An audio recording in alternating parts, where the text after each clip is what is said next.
Hi everyone, meteorologist Brian Bennett with a quick red tide status update as of September 15th, 2018. A big headline, we're going to have westerly winds over the next couple of days, which is going to exacerbate the amount of dead fish that are washing ashore and make the respiratory issues worse along area beaches too. What can we expect in the short term, and is there an end in sight? Those are things I hope to address over the next couple of minutes. First of all, red tide right now is stretching from Lee County to the border of Pinellas and Pasco County. The infected water is about 4,500 square miles in area, nearly the size of Connecticut, and this red tide has been going on for about 11 months. It continues to spread to the north, in fact, taking over Pinellas County over the past week. And these westerly winds that we're going to have moving in over the next couple of days, that's going to increase the amount of dead fish washing ashore and respiratory problems as well. Looking at satellite imagery back on July 27th, you can see where red tide was located, basically Sanibel, Fort Myers, up to about the Venice area. Notice the color here. It's kind of a light blue color, a nice looking area of beaches, right? Now fast forward to August 26th and notice that blue is actually going to go away because we had red tide go to the north. Here we are by late August, and dark, murky water, even seen from space offshore of Anna Maria Island, Sarasota, Venice. And part of the reason it moved north, one, we had more rainfall. More rain means more output from Lake Okeechobee, and we had a southwest wind due to a persistent high pressure that helped to drag the higher concentrations to the north.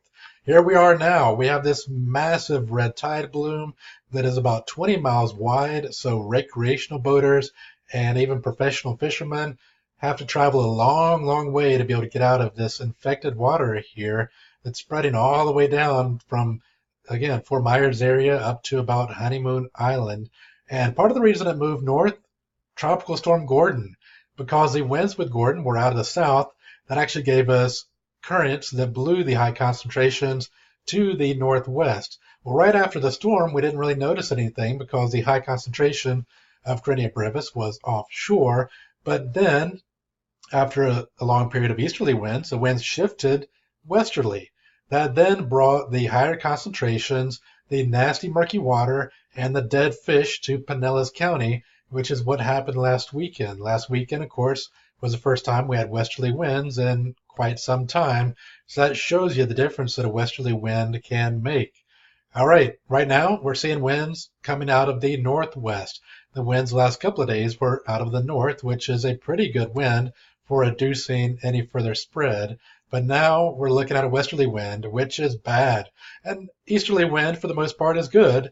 A westerly wind will drag the surface harmful algal bloom, including those dead fish, onto our area beaches and also create larger waves. When you have bigger waves, it's going to disturb those toxins more, and they have a very thin outer shell, and then it releases the brevetoxins into the air as an aerosol or a airborne toxin and give us much more difficulties in breathing. And it also takes those those aerosols farther inland. So a westerly wind's not good.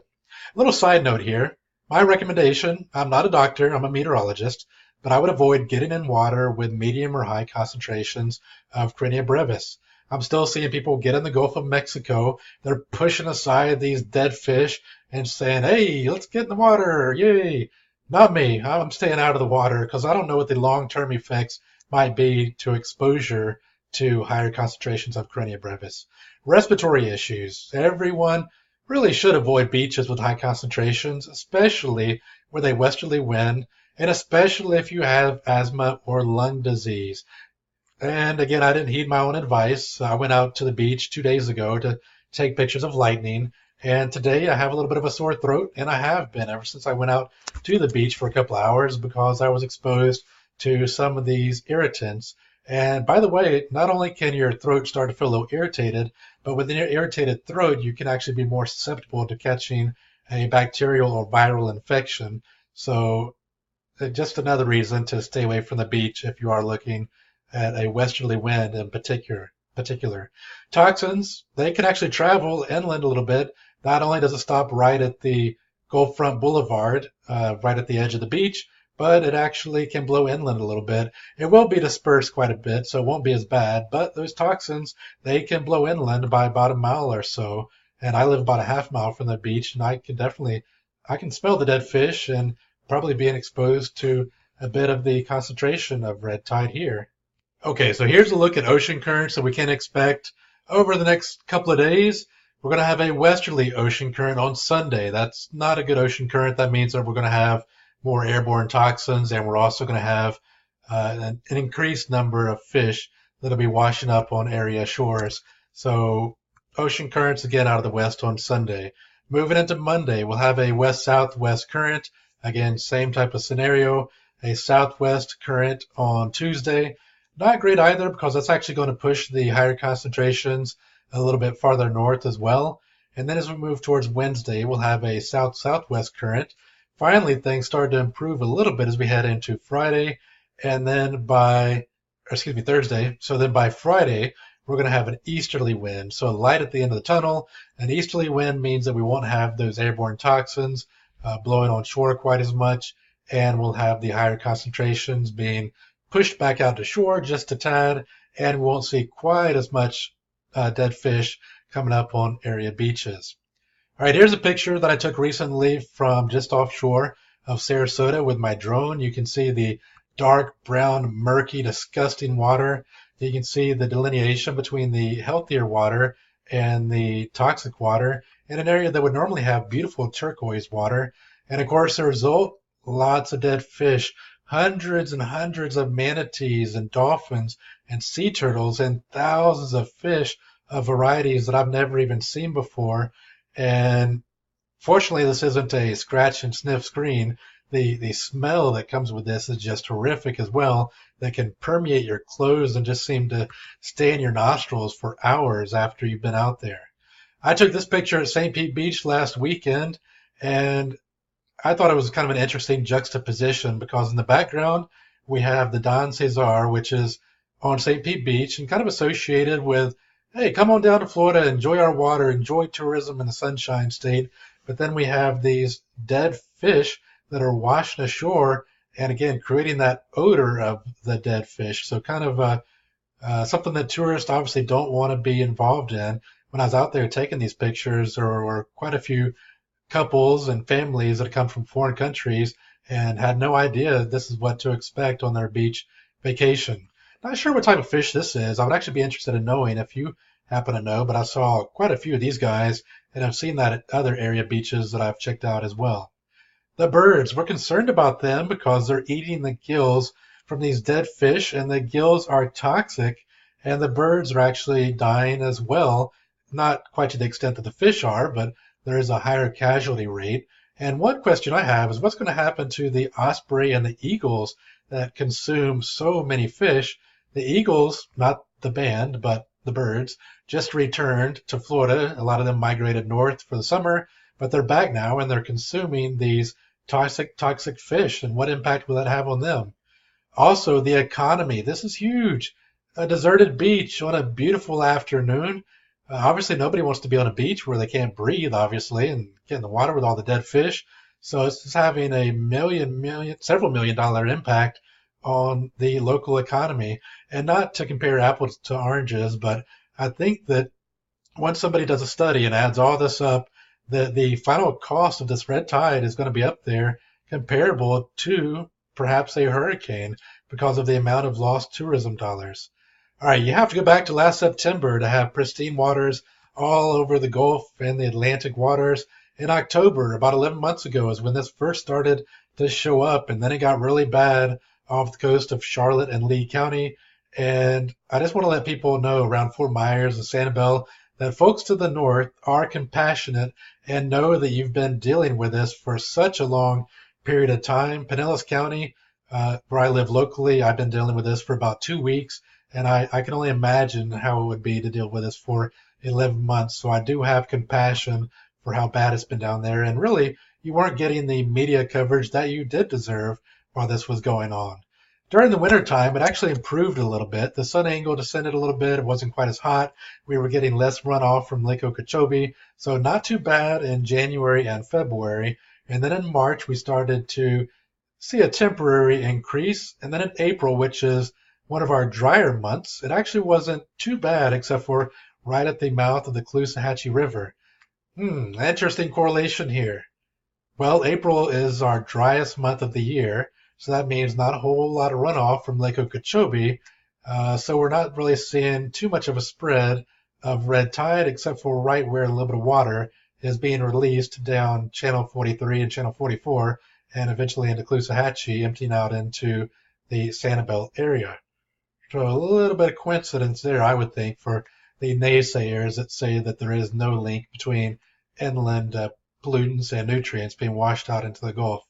By May, we actually started to see conditions slowly worsen. June not looking good.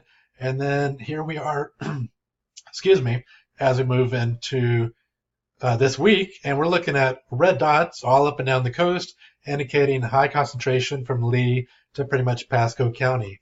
And here's a little chart here, low representing a little bit of irritation to your throat, medium concentration indicating throat irritation and probable fish kills. High concentration is when you get the dark, pukey brown water and tons of fish kill. I think there should be a very high concentration as well. This year in particular, the readings that are being sampled offshore are off of this chart, well over 1 million cells per liter of Karenia brevis, and that's resulted in a greater fish kill, and it's harder to disperse, something that is even more concentrated as well. So I would like to see them add a very high section to this chart.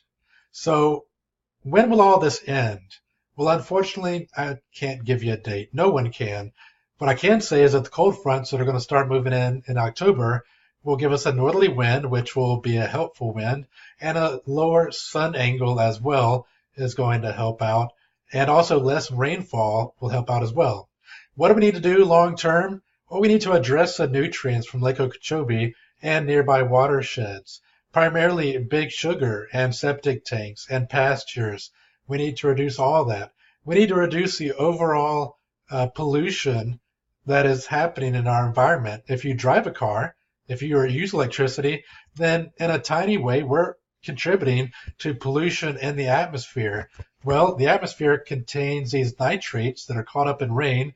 That rain then it washes it down into the Gulf, and that can be used as a nutrient as well. So the less we pollute, the less we're giving nutrients to the Gulf of Mexico as well.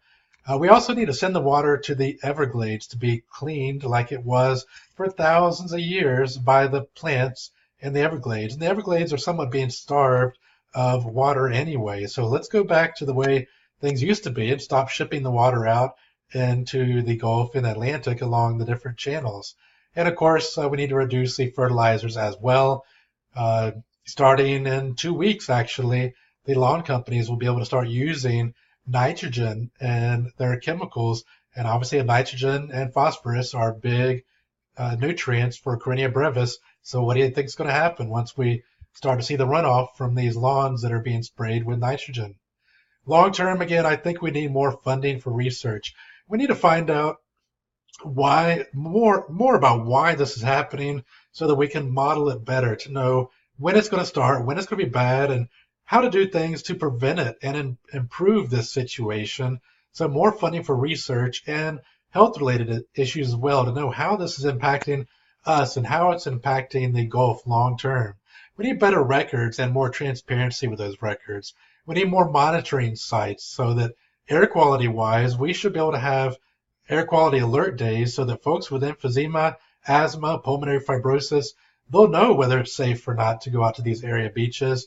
You know, up in Atlanta, they have code orange, code red days for pollution because air quality can get pretty bad up there.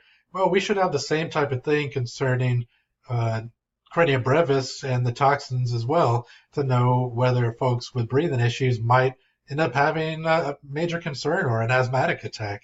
Also, buoys. We need to be able to figure out a way to monitor Karenia brevis real time so that we can monitor and model the numbers. And I think that buoys would actually help out with that scenario. All right, I want to wrap up this video with a beautiful picture from Clearwater Beach. And folks, we're going to return to this. Red tide is going to go away. We're going to have our beautiful, pristine beaches back. And that's obviously one of the reasons we live in Florida.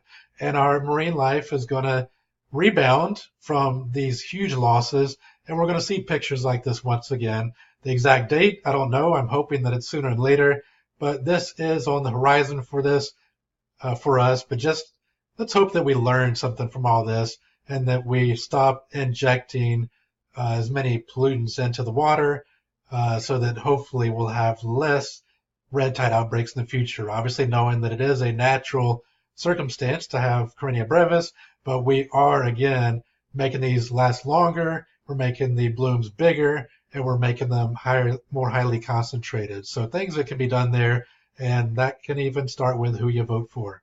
All right, guys, appreciate you watching the video. Hope you have a great and safe rest of your weekend.